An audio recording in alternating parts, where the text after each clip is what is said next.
Okay, I'm trying something new today. I'm bringing you a short conversation with a really interesting person who I think is a great example that your teenagers will probably turn out just fine. So I'm joined today by Jim VandeHei, who is co-founder and CEO of Axios, and before that he co-founded Politico. And the reason I want to talk to Jim today is he's got a new book out, Just the Good Stuff, which explains how he went from being an unimpressive, his word, teenager to obviously being a very impressive adult. Welcome, Jim. Nice to meet you. Great to be here. Appreciate I thought maybe I'd start by asking you, like, what is something that I've shared on social media that you can relate to? Yeah, I looked at some of the. You have some funny text in there. I just wrote this one down. You can come to the swim meet. don't cheer and just sit there. Yeah. I feel like my life is like taking exact instructions on how I can behave, look, talk in a lot of social settings based on the dictums of our children. Yeah, there's a whole topic area around like coming to sporting events. Like one time I gave my daughter a thumbs up, and like that was like horrifying. Somebody told me once that their kid said, "Mom, you can't cheer in full sentences. You can only cheer in phrases." So it gets very specific. My daughter is graduating, so they have to. For her sorority, they do a book, and we must have gotten 20 texts on don't write too long, don't be too gushy. It's really awk, which apparently means awkward. Very awk. Yeah. Well, you can imagine like my family, since I'm on social media, like my son's in a fraternity and like his fraternity follows me. And so it brings up a pretty funny situations. Like I do this cameo stuff for people where I make these videos, like his fraternity booked a cameo with me, which was like horrifying, I'm sure. But anyway. Yeah, you mentioned a text before. Like, are there any like funny texts from your kids, or it could be from your wife, that you've received that would be fun to share? I was just digging out a couple before. My son, they have many talents, but doing regular normal people stuff, like just taking care of themselves. How do you use a dry cleaner? Do you bring hangers? I didn't realize there's that much complication to it. And then my daughter, who's constantly asking for something, can I have a slight loan? I'm broke, as opposed to a big loan, a bold loan, a slight loan. Positioning, yeah, that's good. Yeah, the dry cleaning one. Like one of the things I hear a lot from parents is like their kid will ask, "Hey, can you make me an appointment at the dry cleaners?" It's like, actually, you don't even need the appointment. It doesn't work that way. But we definitely had to fend for ourselves more, I think, than our kids do. Right, yeah. The whole laundry thing is, I mean, when kids get to college, the whole laundry thing. Like one of the famous texts I shared was like, "Hey, how do I get my clothes out of the washing machine? Do I just like reach in there with my hands?" It's like, it's pretty much. That's a classic. I love it. Yeah. So one of the things about teenagers is they can be a little harsh with the feedback they give their parents. Like one time my daughter told me that the shirt I was wearing looked like something a baby would wear. It wasn't this shirt, by the way. But have you ever gotten any like harsh kind of feedback from your kids?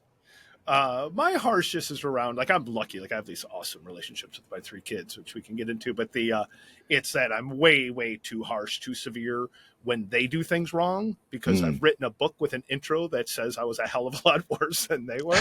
So It's basically that I'm a walking, living hypocrite, which we are. Yeah, that's tough. Yeah. What's your comeback there?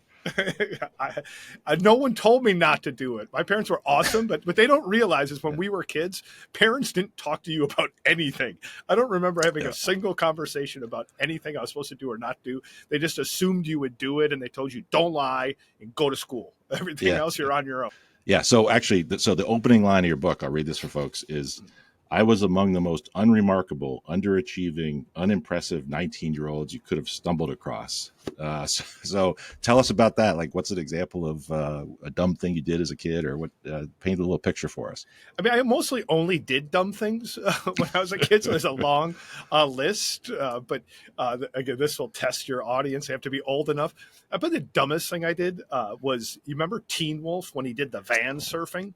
So we went through this phase, and I lived in Oshkosh, Wisconsin. So you could go out these country roads, and we would surf on top of cars going like 55 to 60 miles an hour, which in retrospect is absurd, nuts. I just yelled at my son because he got a speeding ticket. It was 20 over. He was in the car, right? He was in the car. But like, so if they ever watch this or hear this, I'm done, because they'll use that against me forever. But that really, I mean, when I was a kid, like, because I just, It's so hard to explain to my kids that like literally our parents just said go and you'd come back when it was dark. And so the amount of mischief that we got into was tremendous. And it really wasn't until I was probably 19, 20, where I really started to turn things around, got really serious about journalism, about politics, moved from Oshkosh to DC. But back in those days, no, it was drinking, smoking, and misbehaving.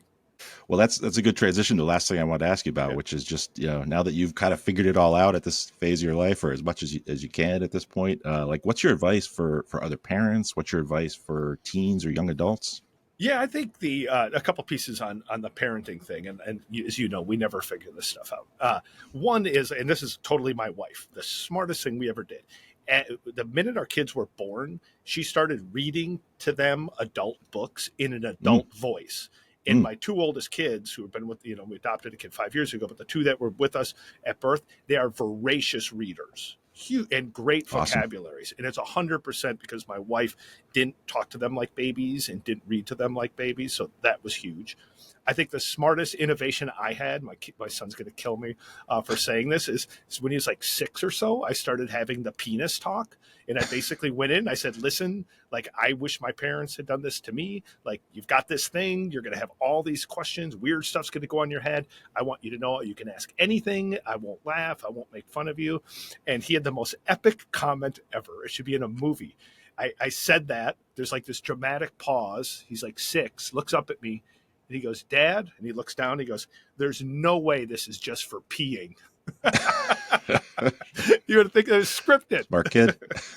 And then the final piece is just like becoming friends. Like as you've got you said a kid in college, high school. Like Mm, I think I really became a good parent once they turned 12 or 13. I kind of found them boring when they were mm, super small. But like I have these unique relationships where I was looking through my text because you had asked about different texts that were funny, but from each one of my kids in the last month, a text where they called me their best friend.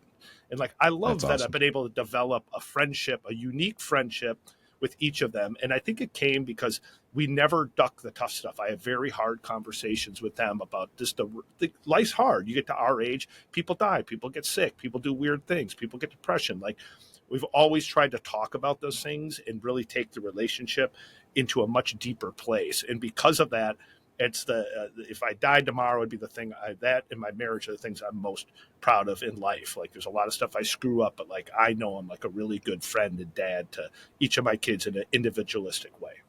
That's awesome. Well, hey, I really enjoyed talking to you today. I appreciate you joining. I want to tell everybody your book is out, Just the Good Stuff. It's available now, and I enjoyed reading it and enjoyed talking with you. And yeah, thank you again, Jim. I appreciate it. Thanks for all you do.